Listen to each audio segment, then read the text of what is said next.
You're listening to the Monocle Daily, first broadcast on the 8th of April, 2025 on Monocle Radio.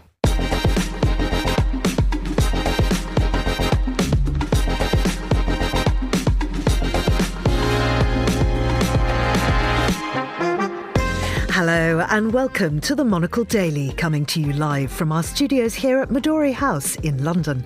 I'm Georgina Godwin.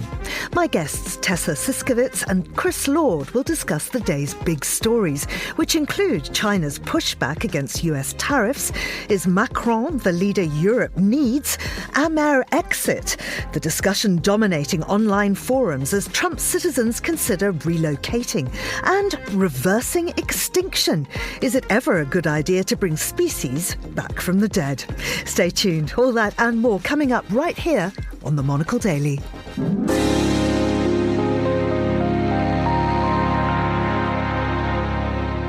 Hello and welcome. I'm joined in the studio by Tessa Szyszkowitz, who's UK's correspondent for Austrian weekly magazine Folter, and she's author of Echte Engländer, Britain and Brexit, and also by Chris Lord, Monocle's executive editor. Hello to you both. Great to be with you. Hello. Tessa, I saw you very recently. You were kind enough to have me to supper in your beautiful home. It was lovely, but unfortunately you didn't bring your dog with you on Saturday, so it's nice that we see him here today. Yes. She's going to be very, very quiet, she promises. What have you been up to since then? Well, I spent the whole day cycling through the centre of London from one appointment to the next on my bicycle. It was lovely, and people waved at me because everyone's quite happy in the spring sun, although the world is coming down in other, in most of other political matters. But I did spend the morning in a slightly irritating briefing with one of these young, angry men who are now populating politics at RUSI, Royal United Services Institute, the think tank. The Hungarian foreign minister, Peter Szijjártó, who is one of these really hardline politicians who lectured us basically on how bad the EU is and that it's almost like in a communist system, where I thought, like, wow, for the fact that Hungary gets billions of dollars every year from Brussels, I found that, as an Austrian and EU member, a little bit irritating. And presumably he shares the politics of Viktor Orban. Oh, he's sort of an Orbanist through and through. He was appointed in 2014. He's the longest serving foreign minister at the moment in the European Union. And he's a very, very hardline Hungarian politician now, possibly also a successor. Chris, how about you? Well, look, I share Tessa's view of that amazing spring day that's unfolding out there in these last few weeks. And it is kind of an amazing dissonance between, you look at the astonishing graphs of the S&P 500 as it sort of, careens towards the basement. And then you look out the window and you can't help but be like, everything's going to be actually kind of fine, maybe. There is a sort of strange dissonance between the two realities, I think, at the moment here in London. And there's sort of, obviously I moved back from 3 years of living in the US in November last year. And so being here in this perch in London and sort of looking back to that place and seeing everything that's going on, it is sort of extraordinary. I mean, I'm sure we'll get into this as we go on, but I was in DC through the whole period running up to that election when every possible economist warned and said, hey, these tariffs are going to cause all kinds of chaos, And here we are. And I wonder if there's that moment of buyer's remorse. It's a worrying thing. Absolutely. I mean, is a full-blown trade war with China completely inevitable? I mean, Beijing has vowed to fight to the end if Donald Trump follows through on his threat to increase tariffs on the world's second largest economy. Yesterday, Trump said he'd impose an additional 50% tariff on Chinese imports if Beijing didn't remove its retaliatory tax. So that would bring levies on Chinese imports to more than 120%. That's according to the FT. It means huge pressure on American companies with Chinese suppliers. And China's reply is basically, bring it on. I mean, Tess, China spent 7 years, more or less, working towards reducing reliance on the US. How resilient does that make it to a US trade war, though? Well, I think the big surprise is that Trump introduces these tariffs and everyone thinks he does that because that's his style. Threaten people with things and then waits until they come crawling to the White House and then cuts himself a deal and then says, like, America wants something, so, okay, let's go on from there. But this now already like 4 days, and he hasn't taken anything back, but loaded more on, especially on China. So, very, very serious economists, much more expert on this matter than me, like Paul Krugman, they of course all fear that this is a major, major global trade war that is being started, because of course if China and the US are in a trade war, it also pulls all of us in it. But on the other hand, one has to say that we spent now since 1947 building up all these international, multinational, reciprocal trade agreements all over. And it looks as if this system is being, hammered down by Trump. But on the other hand, I think if you look at the relatively modest reaction from the EU leaders to Trump, I think we should also wait and see for all these deals starting to emerge, and the UK in a similar position. It might not get as drastic as people think. And the markets, actually, if you look at how the market reacted today, swinging back after initial losses. So we have to see, I think, and watch it a little bit longer before we declare the end of international trade as we know it. I mean, Chris, what are China's options here? I mean, it's the second largest holder of US debt, treasuries in the world. If it opted to dump that government debt, I mean, the outcome would be stratospheric. It would be extraordinary, yeah. I think Tessa's point is really interesting about this, the fact that we did wake up this morning and saw these recoveries, certainly as the New York Stock Exchange opened, these recoveries over there, small, but they are kind of happening. If that next tranche of tariffs comes in at midnight tonight, as is the threat, I think that's going to, however we square it, we're in a trade war at that moment, because what's happening there is an escalation that's a tit for tat, and that is exactly what we're seeing unfold right now. To the question of what China can do, I think they're probably going to try and smoke the US out here. I mean, let's just look at who's got most at stake. The Chinese, obviously they're going to be hit by huge tariffs, and you're right, they have government debt and all that sort of thing. But fundamentally, their biggest import is soybeans to feed pigs. That's what they mostly buy from the United States.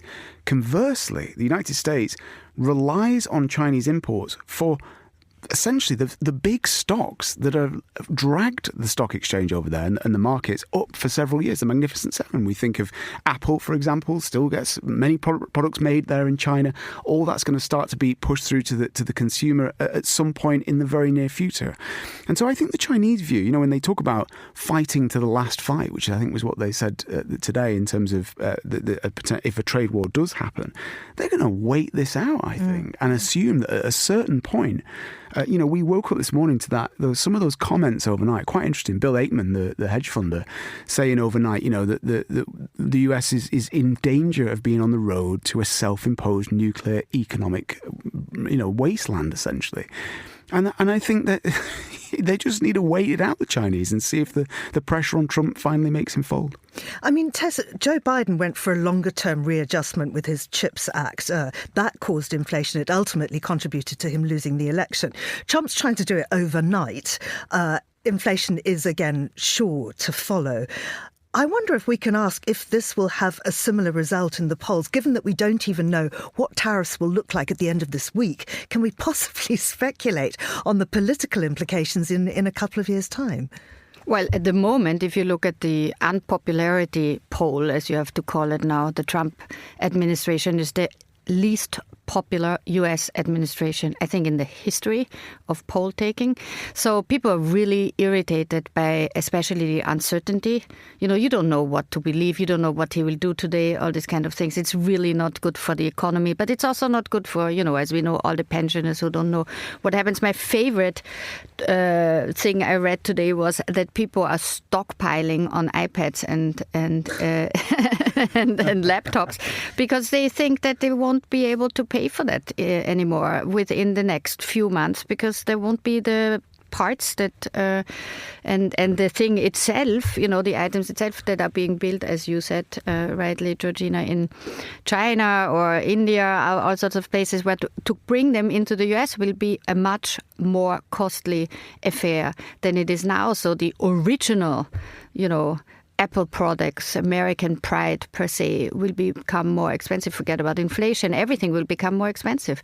So the popularity, the political impact, and you see, of course, the oligarchy is already sort of falling apart. Elon Musk, we don't know if he was in his right mind or what his right mind in any case would be. But when he spoke to this Lega meeting in Italy with Salvini, and he basically said he wishes for a zero tariff zone between Europe and the US. You thought, like, on which side are you on suddenly? You know, are you talking to each other? Is this something he said, like he has spoken to the president a few times about this? The president didn't listen.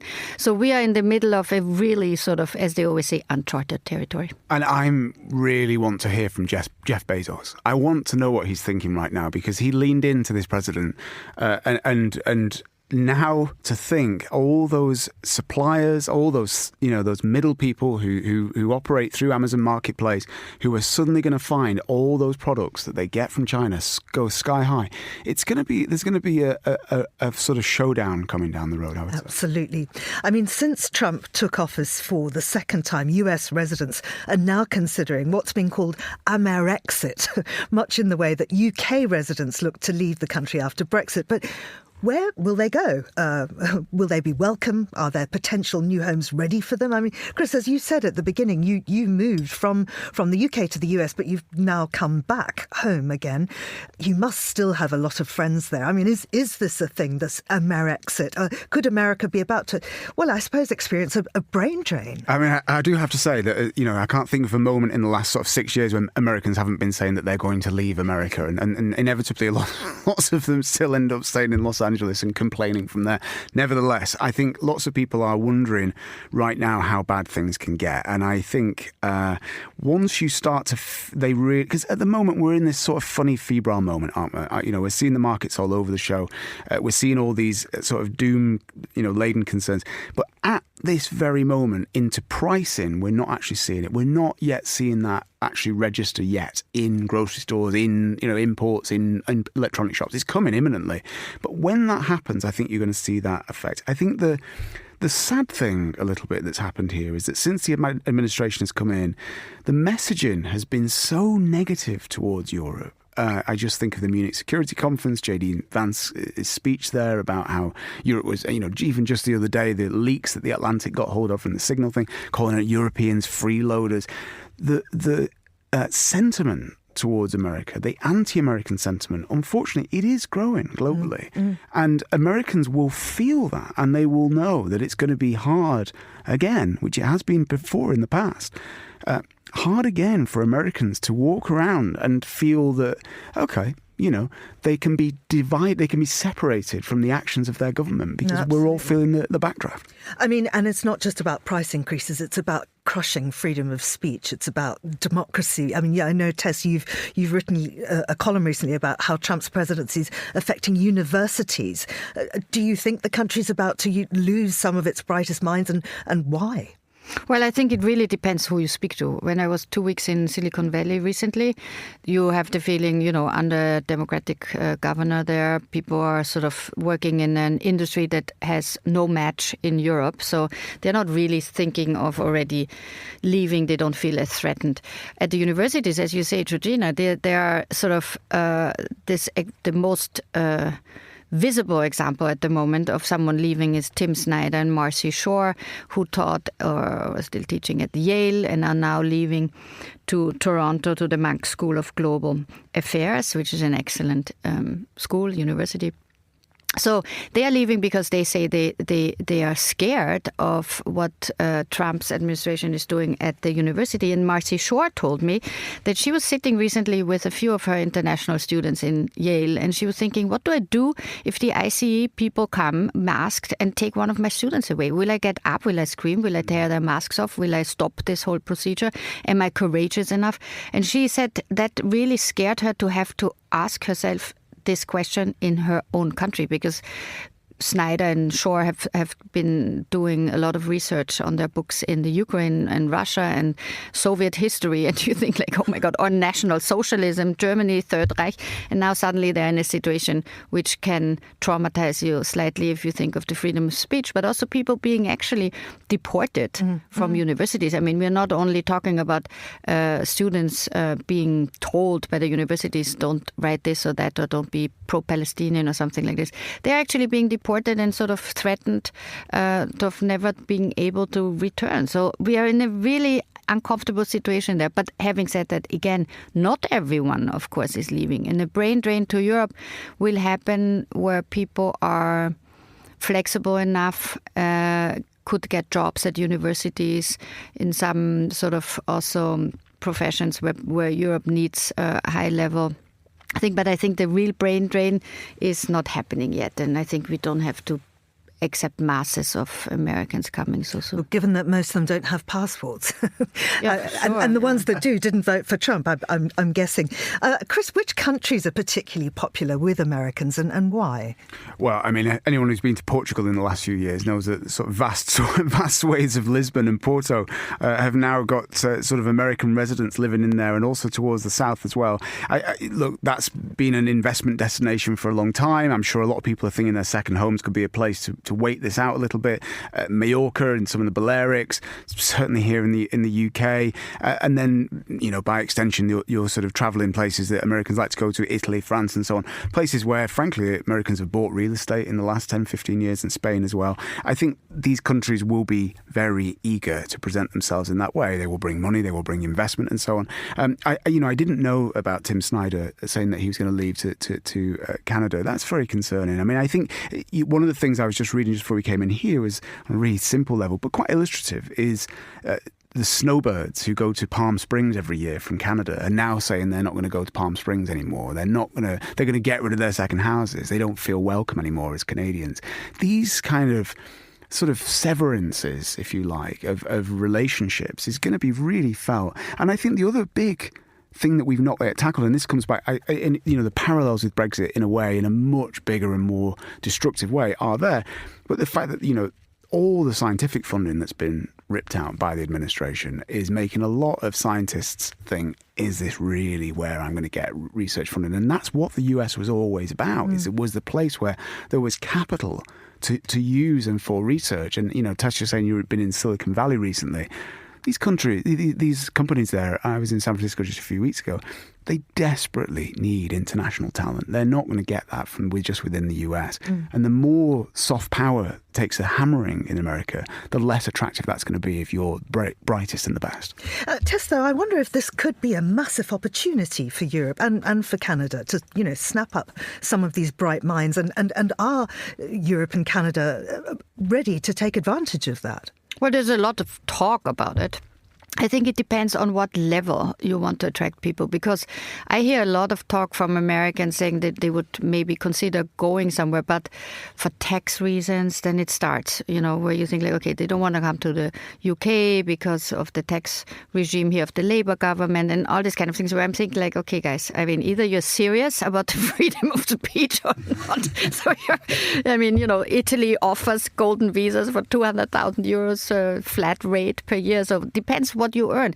I think that a lot of these bright young minds in America coming from these universities, the salaries are quite high in the private sector in the States. To come to a European institution, can you imagine you move, to somewhere in France and you get a lot less paid. So people will have to make this calculation, I think. It's not so simple that you run away easily. And with Silicon Valley, I'm not so sure, because the young people with 22 who become millionaires, they're straight out of Stanford or out of Peter Thiel's sort of, accelerator programs. They are doing this very fast, very quickly, very young. We don't have these kind of people in Europe. We don't have the industry to provide them with this sort of people believe that at the age of 22 you make your you make your miracle happen. Or you make your first million. You make your first million at least. The American dream. Doesn't always happen, mind you. 95% of all the startups fail. But some do get through, and that's, of course, because of the climate there. And I think Europe can build up, the UK was talking about this, to make up for Brexit damage, to build up the startup scene here. I haven't seen really huge success in it so far. They need to get on the front foot on that, though. I mean, to your point, about there is a desperate realization in Europe that they do not have the tech sector that they need and they want, and the startup sector that they want. They should be now making those moves to get people to come here, to bring their capital, yes, but also that entrepreneurial mentality that does exist in Silicon Valley. Well, US citizens looking to relocate could do worse than look at France, as Emmanuel Macron is emerging as one of Europe's most important leaders. Tess, how did he manage this? For the lack of other people still being there, making sense. The UK left, so Keir Starmer, who has done quite well in being a voice for us, at least on the defence and securities talks and summits helping the Ukraine. But of course, the main thing is that Giorgia Meloni, you can't be sure on what side she stands, on the American Trump side or on the European Union side, although she has been less hostile as people expected her when she came to power. But the big thing, of course, is the Germans. So you have Olaf Scholz still walking around as prime minister, but of course he has already, it's clear that Friedrich Merz should be the next Bundeskanzler in Berlin. And he is now hammering out the last bits of a coalition agreement with the Social Democrats. But he's not there yet, and they're fighting over some kind of kindergarten places or something, while the world really needs a strong European voice.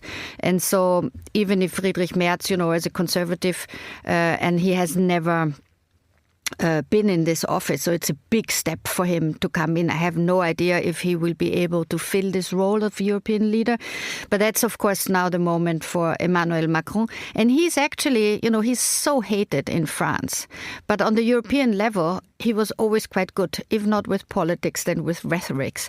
And that's also something that we need at the moment. We need leaders who can say some, calming words with a little bit of hope in them to say to Europeans, we can stand together against this craziness in the White House and the rest of the autocratic world. Is the craziness in the White House a key to Macron's popularity internationally, I wonder? I mean, he's known as a bit of a Trump whisperer, isn't he, Chris?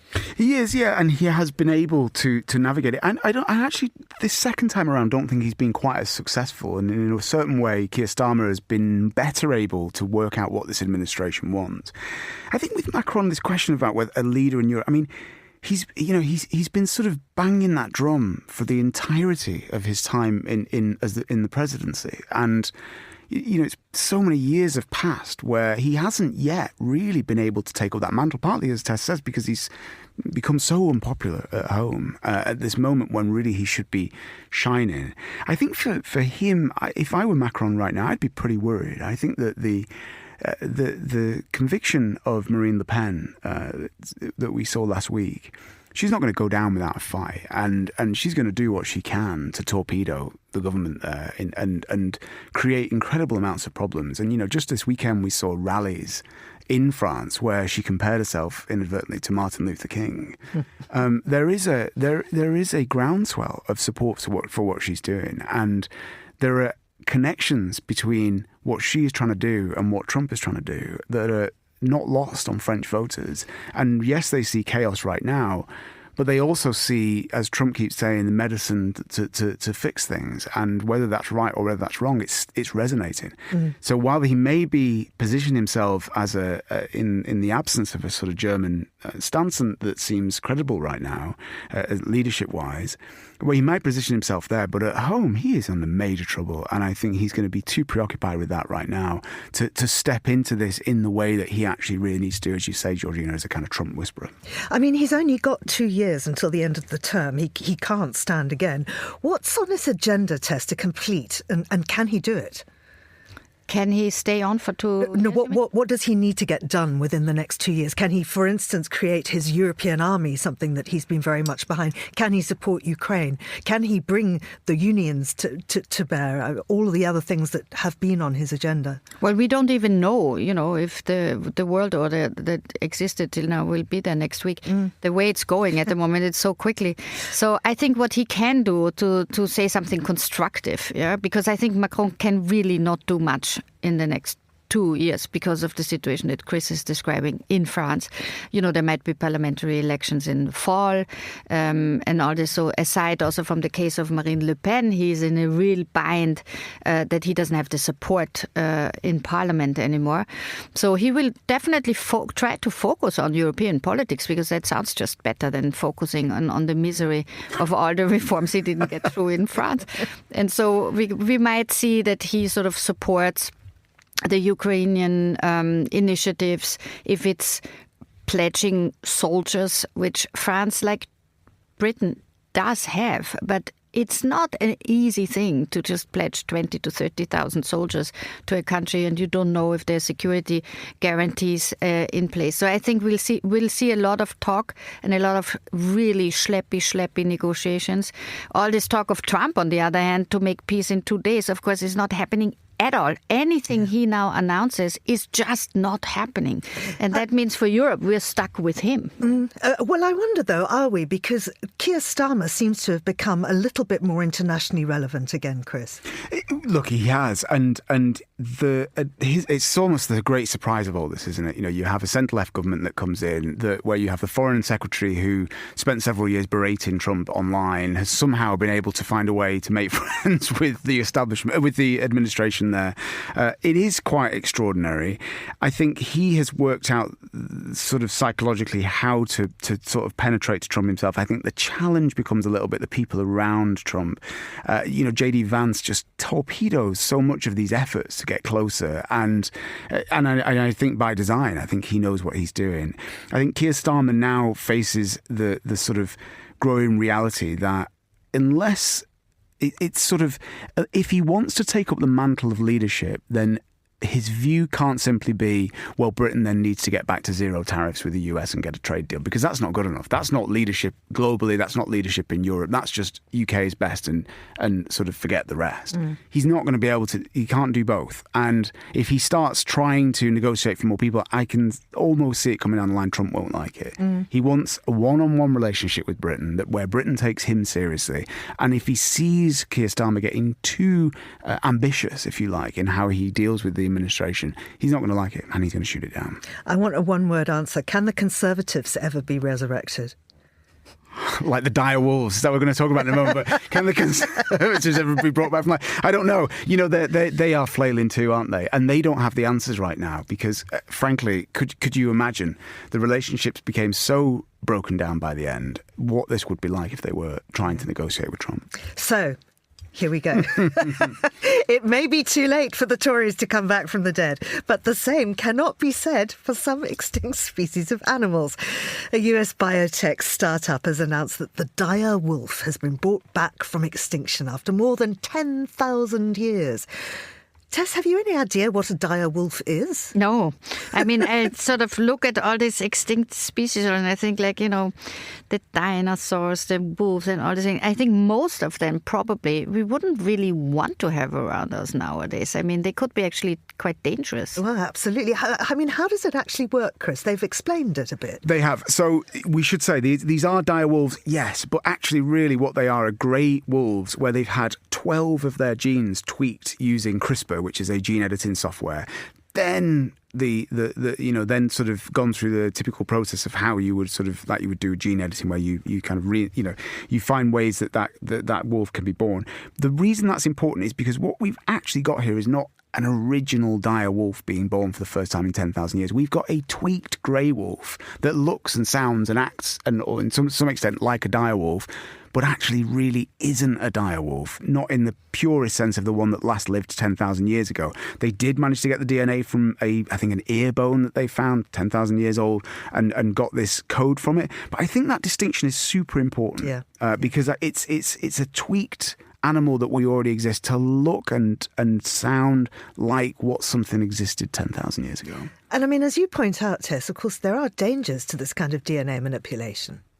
Well, I mean, if we can tell the wolf to say meow, maybe this might be on It'll be worth it then, Tess, won't it? At the ending. But I mean, I wonder, why is it being done? What is the purpose behind it?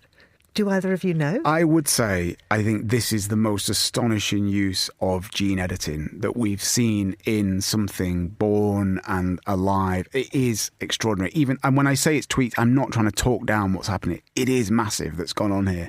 I think it's a case of showing what is possible. I think at the same time, it opens the door on a new era of what is possible, and there will be those out there without the checks and balances sort of thinking, okay, so it can be done. Here comes the T-Rex. Right, yeah. Exactly. What animals would you like to be seen rescued from extinction? Well, I found one which looked quite attractive to me. In English, it's called the ground sloth. And in German, it has the beautiful name of Bodenfaultier. So that's a kind of name for a lazy creature. And I like that, first of all, especially after the, supercharged wolf coming back with, different genetic coding. But they would be actually quite useful, these sloths, because they have always cleared away excessive vegetation because they eat it. And they also help the nutrient cycle, which I think means basically that their excrements are going back into the earth and everything comes back and you eat. And so it's kind of So they're recyclers, these sloths, is what you mean? They're recyclers. And I mean, we need this probably more. And, this would be a very, what they call in the Silicon Valley, they always said to me, like, ooh, this is a very European point of view. When I said, what about the morale in developing all these AGI, sort of artificial general intelligence issues and stuff? And this would be sort of to recreate things that have been useful and taking them seriously. So if there's a way we can talk to this company who is doing the genetic engineering of extinct creatures, we could talk about the ground sloth. What about you, Chris? I'm going to have to say the woolly mammoth. It is the prize of these resurrectors. They really want to try and bring a woolly mammoth back. And the best they've got so far is that this same company has managed to tweak the DNA of a mouse to create incredibly woolly mouse, which they think is essential. That's the sort of root, the missing link, if you will, to get a sort of big woolly elephant out there again. So the day that they, march across the prairies of England, that will be a good moment, I think. Well, at this point in time, nobody knows what's going to happen anywhere. And I believe that is as possible as us, I don't know, facing a world dictator tomorrow. Indeed, yeah, exactly. The return of the woolly mammoth, indeed, yeah. Finally, on today's show, we're heading on a journey through Europe's geological heart. From copper mines to cathedral domes, Philip Marsden's latest book, Under a Metal Sky, is a story about how the stuff beneath our feet has shaped the way we live and think. Monocle's contributing editor, Andrew Muller, caught up with Philip earlier, and he started by asking him about his childhood fascination with rocks. I had this sort of childhood fascination. I mean, like a lot of kids, I spent my time looking at the ground, fastening on anything that sort of glittered, fossils, crystals, anything, and picking it up. And it was one of the sort of formative things that you just constantly refer to as an adult. You remember, I've still got a bit of my stone collection. It still fascinates me. And I kind of took it as a way of looking into the sort of hidden aspects of the world, the way that when we sort of break through to things reveal other things, if you see what I mean. And I felt that that's really perhaps what the rocks did for me as a child. They suggested this notion of a sort of hidden world behind the one that we see. I don't know whether, as an 8-year-old child, one's that sort of perceptive, but it seemed to me a good way of thinking about it. And I think that, I've been traveling and writing for most of my life. And I think that in a sense, it's the same thing. You go to a place, you see it, and you're sort of looking for ways to sort of break through to it. You know, when I began this journey, I didn't know what it would reveal, and it became not only about revelation, but a journey of revelation, and it's been extraordinary.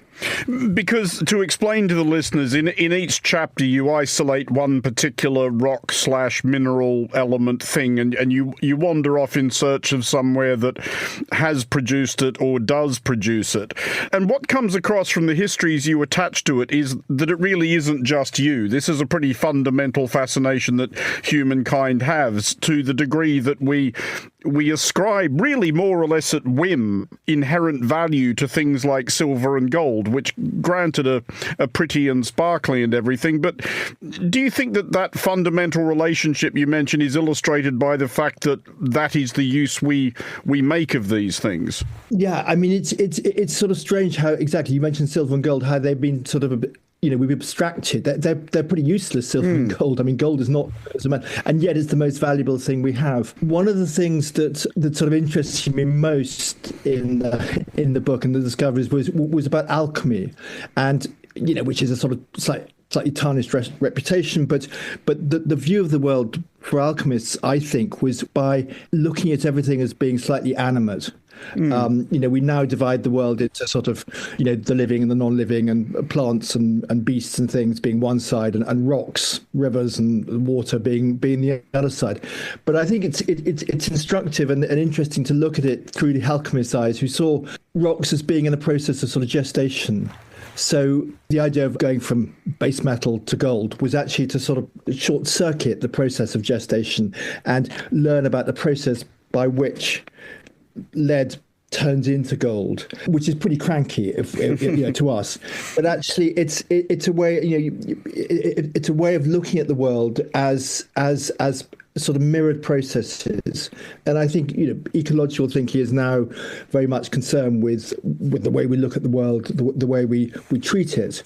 And I find it sort of rather wonderful to think about rocks as being in a state of animation, and certainly the way that they've animated us, as you mentioned, the way that they've sort of sparked the imagination, the way we use them, which is beyond merely being useful or powerful. It's something more than that. It's something animate. It's something sort of metaphorical, and I found illuminating, and exploring it became fairly esoteric in some corners, but it was a sense that natural processes are sort of allegorical. They're mirrored one in the other, which again is what alchemists see. I mean, all that sounds a bit esoteric. It is. and metals, you know, dull rocks sort of led me into some really interesting and fairly colourful corners. Philip Marsden there in conversation with Monocle's Andrew Muller. And Under a Metal Sky is published by Granta Books, and it's out now. And that's all for this edition of the Monocle Daily. A big thanks to my panellists today, Tessa Szyszkowitz and Chris Lord. And today's show was produced by Tom Webb and researched by Francesca Gilks. Our sound engineer was Elliot Greenfield.